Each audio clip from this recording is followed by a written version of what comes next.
Paul habite à Bourgoin-Jallieu, commune du Sitom Nord-Isère. Ce matin, il prend son poste à 8 heures à l'usine d'incinération. Paul possède un don. Un don extrasensoriel qui lui permet dans certaines circonstances de visualiser ce qui se cache derrière un mur, une façade ou une cloison.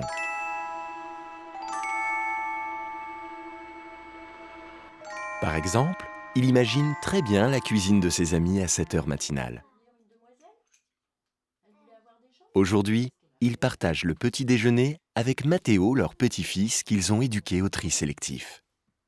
Le tri, la solution pour réduire au maximum la quantité de déchets à incinérer.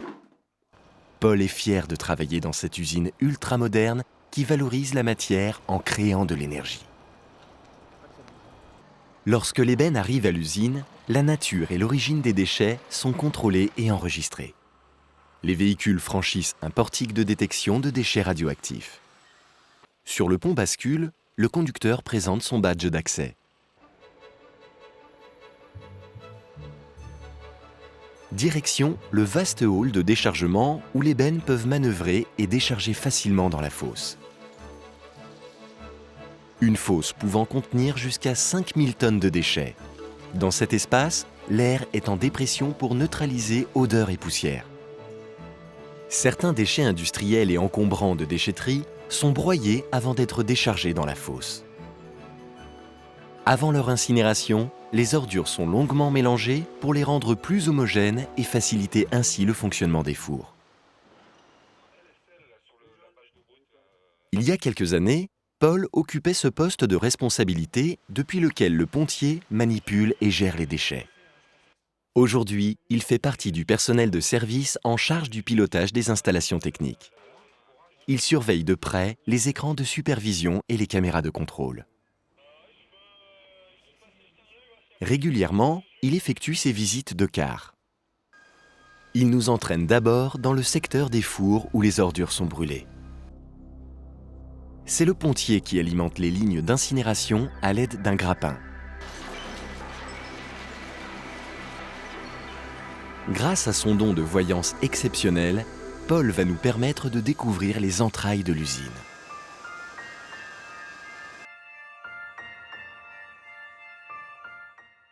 Les deux fours sont équipés de grilles mobiles qui assurent le brassage des déchets et permettent un bon contrôle de la combustion.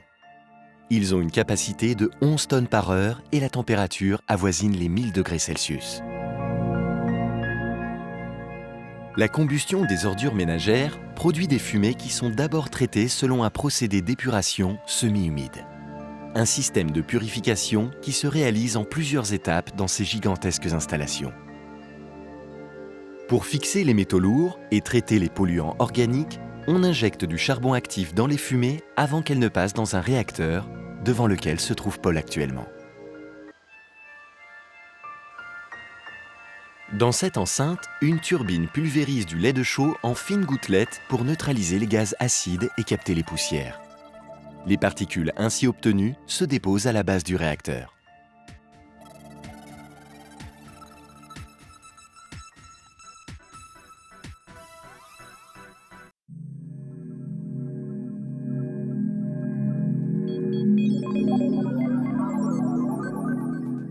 Les éléments de charbon actif et de chaux entraînés par le flux des fumées se fixent à la surface des filtres à manches. Ils constituent alors un filtre actif qui retient les poussières et neutralise les polluants acides et résiduels. Régulièrement, les filtres sont débarrassés de ces matières polluantes. Toutes ces matières résiduelles appelées refium sont collectées à la base du réacteur et des filtres à manches.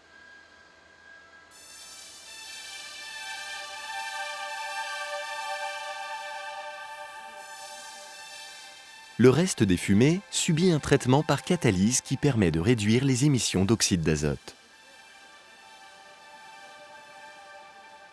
L'usine de Bourgoin-Jallieu est l'une des premières en France à avoir utilisé un dispositif expérimental de prélèvement en continu des dioxines et furanes. Chaque mois, une cartouche d'accumulation est contrôlée par un laboratoire d'analyse agréé. Des analyseurs implantés sur les cheminées enregistrent en continu la qualité des rejets atmosphériques. Dans les fours, certaines matières ne se consument pas. Ces résidus imbrûlés, appelés mâche-fer, sont progressivement refroidis.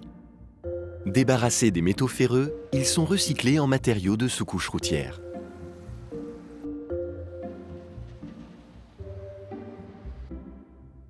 Les rhophiums, issus de l'épuration des fumées, sont stockés dans un silo, régulièrement évacués vers un centre d'enfouissement technique de classe 1.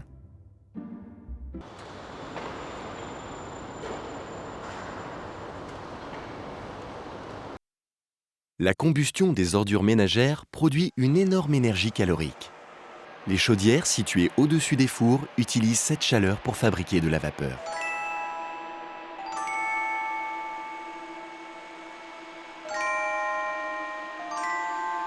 La récupération d'énergie est basée sur l'échange thermique entre les gaz de combustion et l'eau circulant dans les tubes d'acier.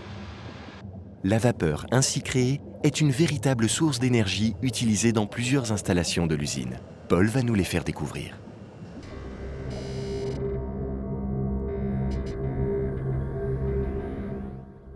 Une partie de la vapeur fait tourner une turbine reliée à un alternateur qui génère plus de 14 MW d'énergie électrique.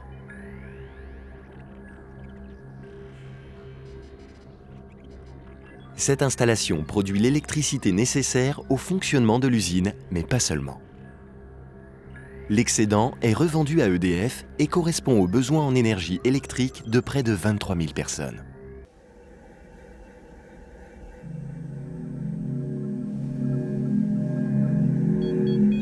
Un système de vapeur haute pression produit de l'eau chaude pour alimenter l'équivalent de 4 500 logements ainsi que les besoins des entreprises voisines.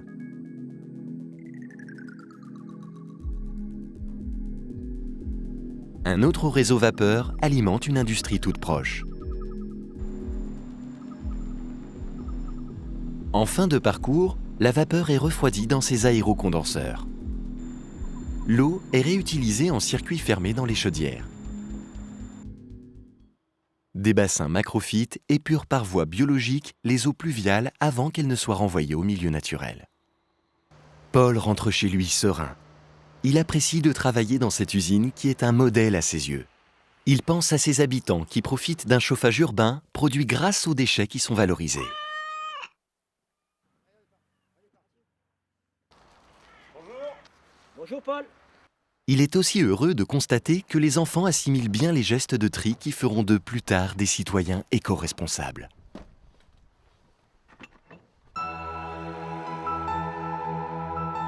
En créant cette usine, le CITOM a eu une préoccupation de transparence et d'excellence. Excellence par un traitement optimum des fumées, par une valorisation de la matière en énergie et par une prise en compte de toutes les eaux des voies de circulation. En résumé, une usine propre qui tient compte des préoccupations environnementales pour aider à préserver notre avenir.